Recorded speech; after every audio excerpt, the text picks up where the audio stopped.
My heart stopped when I opened the front door. Dean was standing on my doorstep, the man who had betrayed me in every way possible. I hadn't seen him in 4 years, not since the day I kicked him out after discovering his web of lies and financial deception. "Avery, please, just hear me out," Dean pleaded, his eyes begging for a chance I had no intention of giving. I tried to slam the door in his face, but his foot blocked it. "Get off my property right now, or I'm calling the police. It's about Leo. I want to be part of his life again."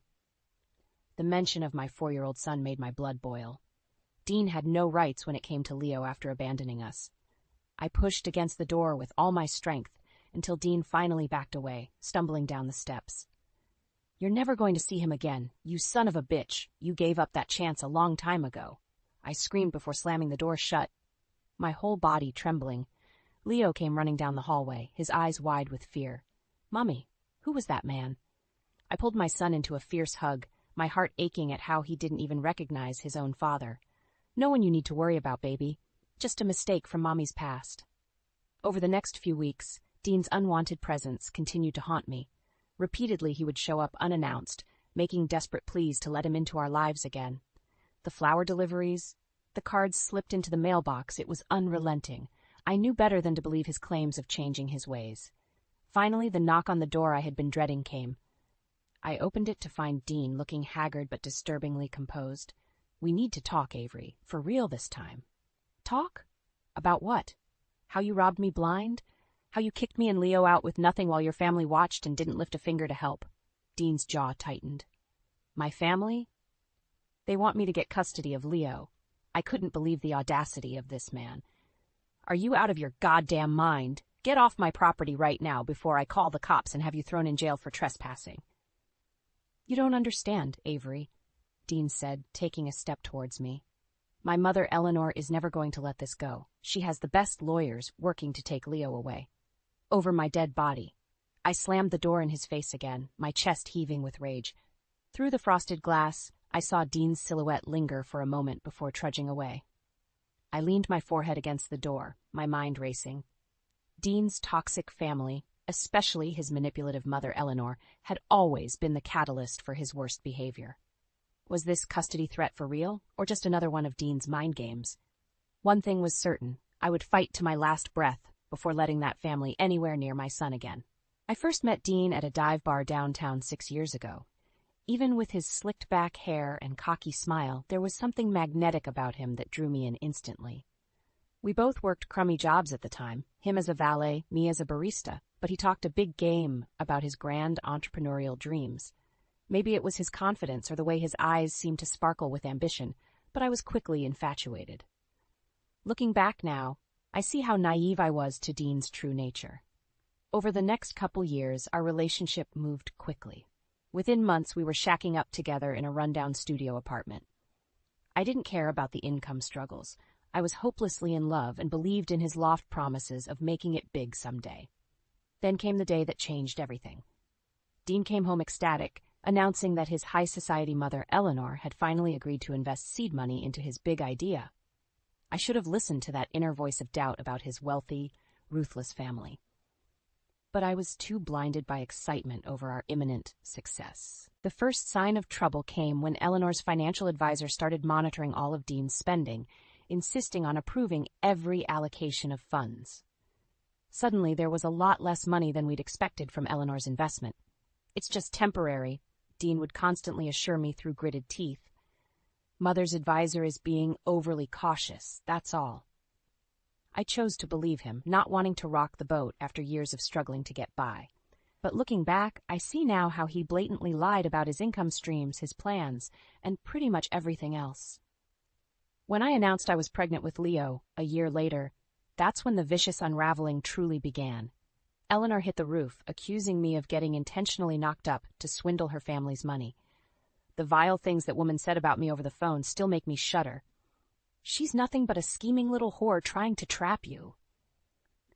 I'll never forget her venomous words searing into me that day. Dean tried to downplay it at first, but soon revealed his true colors. He suddenly adopted his mother's toxic mentality, always short with me and seeming to resent my very existence. His dream business became the only priority, with zero consideration for his incoming child. By the time Leo was born, I was already questioning everything about the man I thought I knew. Dean was constantly distracted, leaving me to struggle through the grueling nights alone with a newborn. His big talks of success felt more and more like empty promises. The breaking point came when I discovered evidence of secret offshore accounts and financial transactions, all of Dean's lies and deceptions laid bare before me. When I confronted him, he had the audacity to lash out, calling me delusional and paranoid. "You have no idea what kind of sacrifice it takes to make things work. You ungrateful bitch." That's when I made the decision to get out with my son while I still could. There was no doubt in my mind that this man and his entire toxic family were poison. As I stood clutching baby Leo, watching Dean rage and scream while I stuffed our belongings into trash bags, I knew this was the end of us. 4 years went by without a peep from Dean or his wretched family. I struggled at first as a single mom, waiting tables and taking whatever gig I could find to make ends meet. But eventually, I got on my feet with a steady job and affordable daycare for Leo. I should have known the peace wouldn't last. It started with the letters, long, multi-page ramblings from Dean pleading for another chance. At first, I ripped them up unread, but then they became more frequent and insistent, often including photos of Leo at the park or playground that made my skin crawl. How the hell was Dean tracking my every move with my son? Then came the first unwelcome visit to my doorstep that terrible evening I'll never forget. I turned Dean away, of course, but he was more unhinged than I'd ever seen him. "You don't understand, Avery," he shouted, his eyes wild and manic. "My mother will stop at nothing to take Leo from you. You're going to regret this." Part of me wanted to believe Dean was just bluffing in his usual melodramatic way, but the threats kept coming over the next few weeks, each one more bizarre and unnerving than the last. Finally, the other shoe dropped. A certified letter arrived from a high-powered law firm informing me that Dean had filed for full custody of Leo. The reason was so that Leo could be raised in the appropriate environment that Dean's substantial family wealth could provide. I felt my blood boiling as I read the words, picturing that vicious harpy Eleanor orchestrating this disturbing plot behind the scenes. There was no way in hell I would let them take my son and warp his mind like they did to Dean. A million thoughts raced through my head. How could I possibly fight this custody battle against their massive wealth and army of lawyers? Dean was already playing dirty from day one, somehow tapping into my private life and monitoring me with Leo. Just how low would he and his family stoop to get what they wanted? I pored over the paperwork again, my hands trembling with rage. They claimed I was an unfit parent, that my meager income and living situation weren't adequate to raise a child in. The audacity of those stuck-up monsters daring to judge how I provided for my son. When I finally met with a divorce lawyer, she laid it out in the starkest terms. The Morrison family's wealth and resources would let them drag this out indefinitely until I ran out of money for legal fees. Even worse, their investigators would no doubt dig into every tiny aspect of my personal life, looking for any shred of evidence to claim I was an unfit mother. "I'm so sorry," the lawyer said with an apologetic look, "but you have to be prepared that the odds will be heavily stacked against you." For a moment, blind panic set in. What if they did eventually take Leo from me? After all the progress I'd made getting my life together after Dean, it would all be ripped apart so that my son could be poisoned by that rotten family's influence, just like his father was. But just as quickly, a new sense of determination washed over me. There was no way I would let these people walk all over me and threaten to take away the only good thing in my life. If they wanted to fight, I would match their disgusting tactics and do whatever it took to protect my son. Dean wanted to go to the mattresses on this one. He was about to see a side of me he never knew existed. After my initial meeting with the lawyer, I spent a few days holed up at home, vacillating between periods of angered determination and moments of sheer panic about Leo's future. Dean and his monstrous family were coming for us with a vengeance. That much was clear. If I had any hope of defeating them, I needed to be just as calculating and relentless. The first step was digging up whatever dirt I could find on Dean's current finances and his family's business dealings.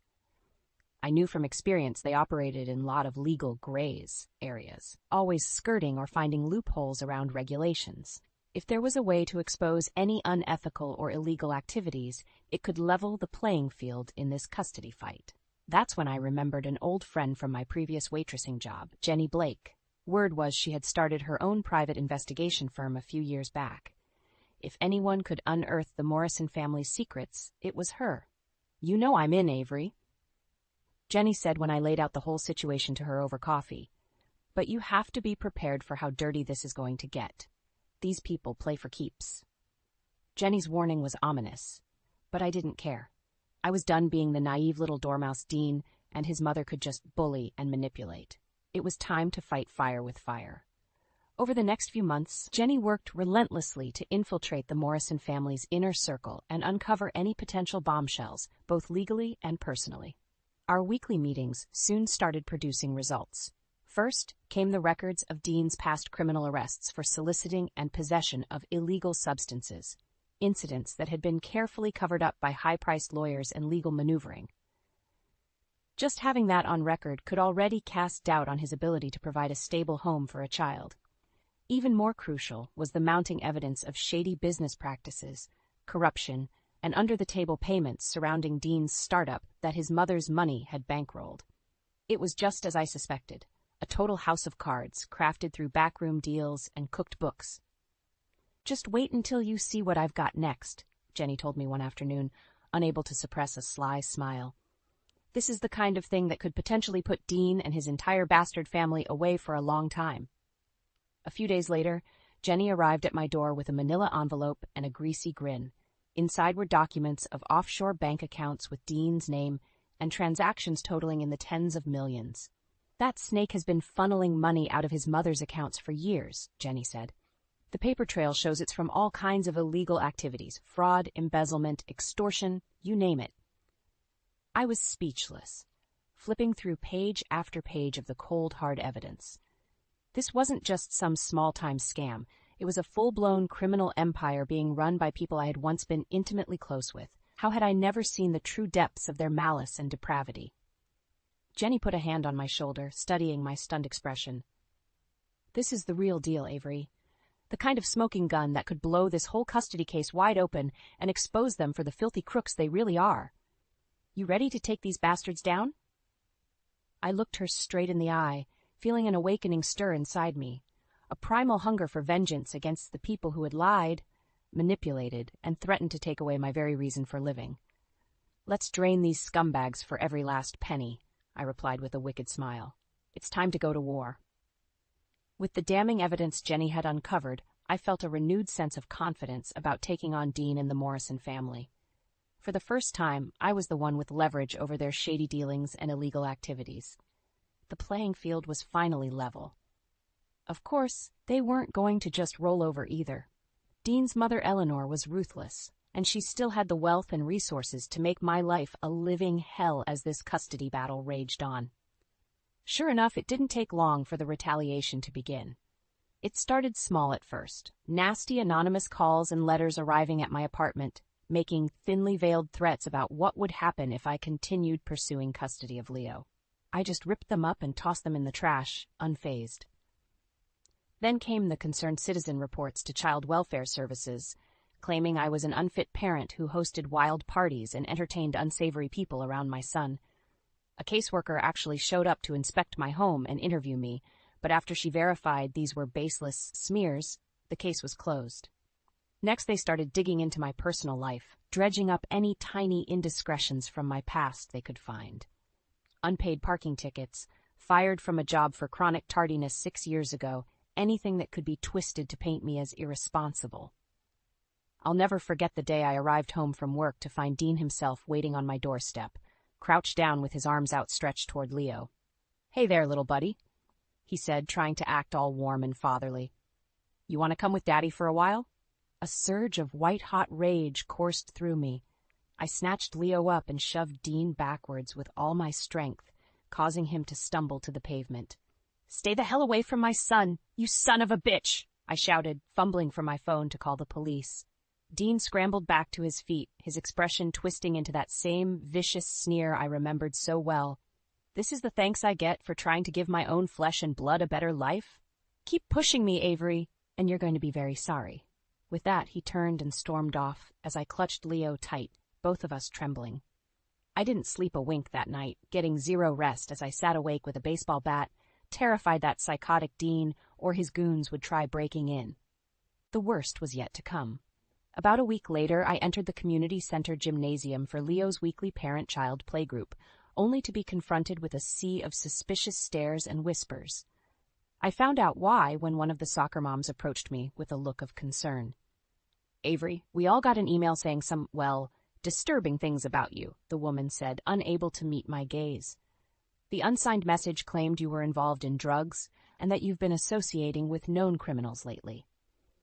I felt a lump form in my throat as I looked around at the other parents, seeing the judgment and fear plastered on their faces as clear as day. The Morrison family was spreading insidious lies, poisoning my reputation before we even set foot in court for the custody hearing.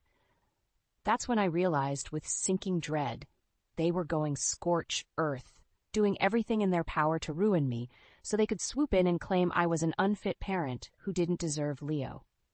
Facts and morals didn't matter to these people, only obliterating anything or anyone who stood in their way. As I gathered Leo and rushed out of there, blinking back hot tears of rage and helplessness, I knew this custody battle had entered a terrifying new stage, one where I could potentially lose everything that mattered most to me. This was Dean and his family's version of total war, and I had to be ready to match that level of ruthless determination to survive. By the time my day in court arrived, I was a bundle of nerves, but also a woman possessed. Dean and his family had shown their true colors, revealing the depths of depravity they were willing to stoop to in order to take Leo away from me. But now, finally, I had ammunition of my own to fight back. The morning kicked off with fireworks right from the start. Dean's legal team made a big show of passing around a bulging dossier to the judge, smugly detailing everything from my past financial struggles as a single mom to the occasional speeding ticket. I had to stifle a laugh. If that was the worst they had on me, they were in for a rude awakening.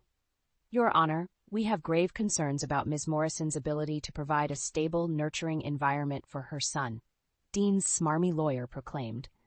"The evidence we'll present today proves she is fundamentally unfit to raise this child." That's when I stood up from my table. "You want to talk about evidence?" I fixed a hard glare at Dean and his pretentious mother, Eleanor, seeing the surprise register on their faces. With a smile, I reached into my briefcase and began distributing my own stack of meticulously prepared exhibits to the judge and opposing counsel. Page after page of damning financial records, detailing the staggering web of offshore accounts, money laundering, and illegal activities Dean had been up to all these years under his family's protection. Within minutes, the entire courtroom atmosphere changed. The Commonwealth's attorney was leaning forward, eyes widening as she examined the reams of evidence.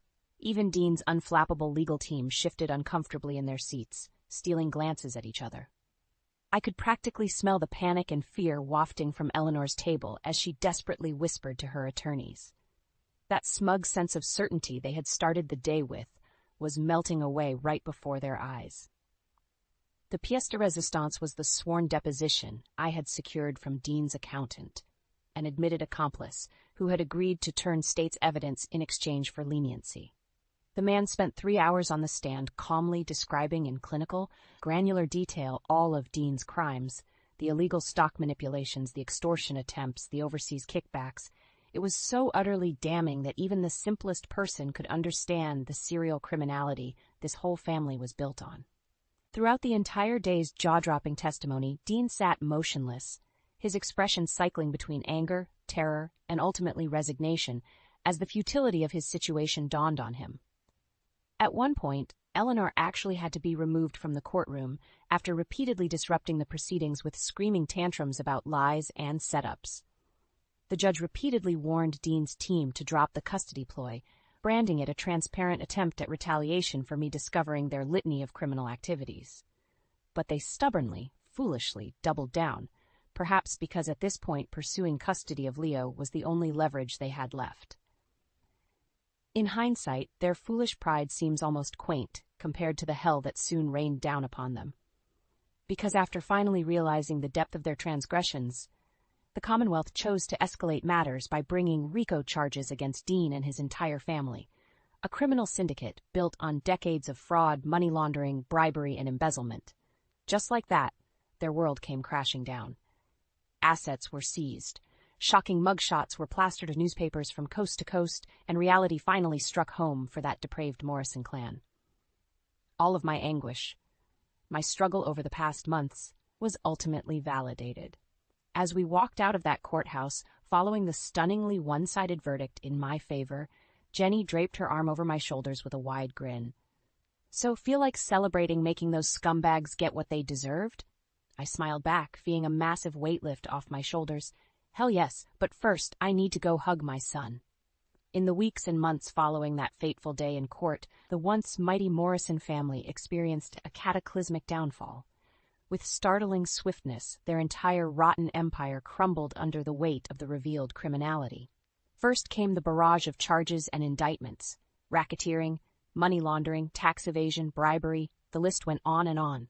The entire clan was being treated as a criminal syndicate under RICO statutes, piercing the corporate veils that had concealed their illegal dealings for decades. Next were the asset seizures, as the government descended with fury. Mansions, yachts, bank accounts, overseas properties, anything attached to illicit money was summarily stripped away. The once lavish lifestyle Dean and his vile mother had grown accustomed to vanished in an instant. I'll never forget seeing Eleanor Morrison's hollow expression in the grainy mugshot photo splashed across the news. The haughty arrogance and disdain was gone, replaced with bug-eyed terror and despair over the premature death of her pristine family legacy. Finding out the full extent of her son's and husband's crimes had broken her completely. For Dean's part, he remained defiant and rageful until the bitter end. I cringed watching video footage of him being hauled away in handcuffs, defiantly shouting curses and struggling against the officers.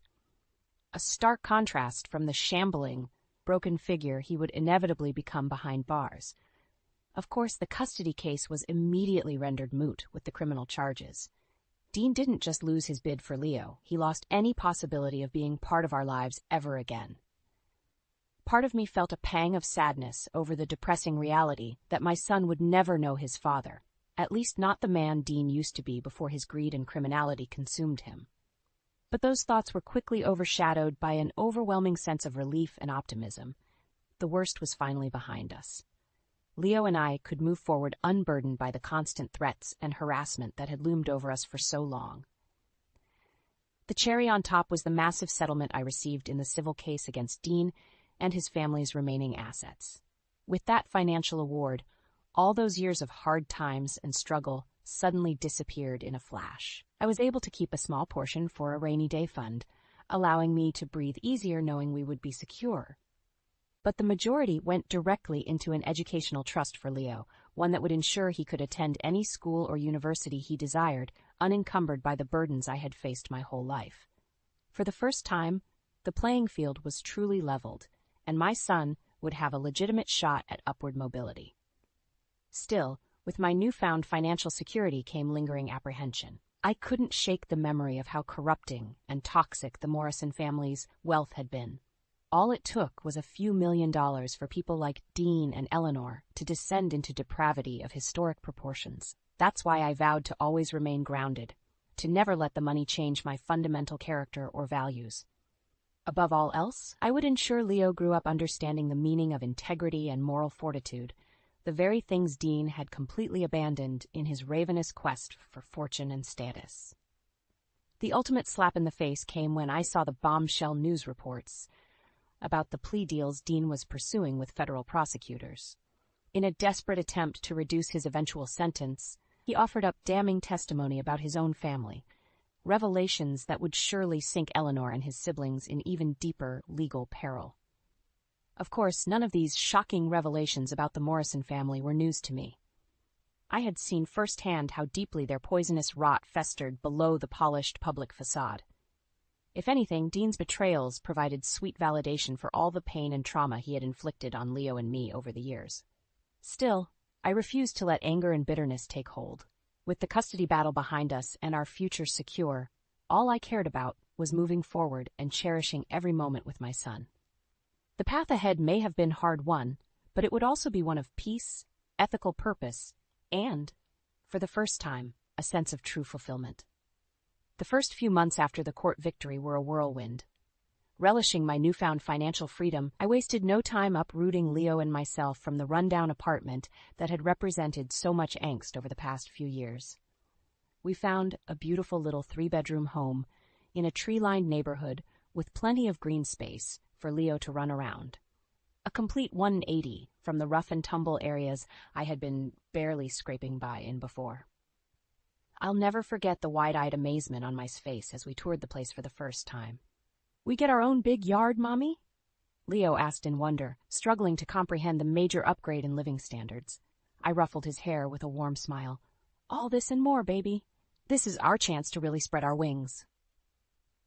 With our living situation settled, I turned my attention to investing the bulk of the settlement into an unimpeachable educational trust fund. I retained a premier wealth management firm, making it crystal clear that under no circumstances were they to pursue any dicey or unethical investment vehicles.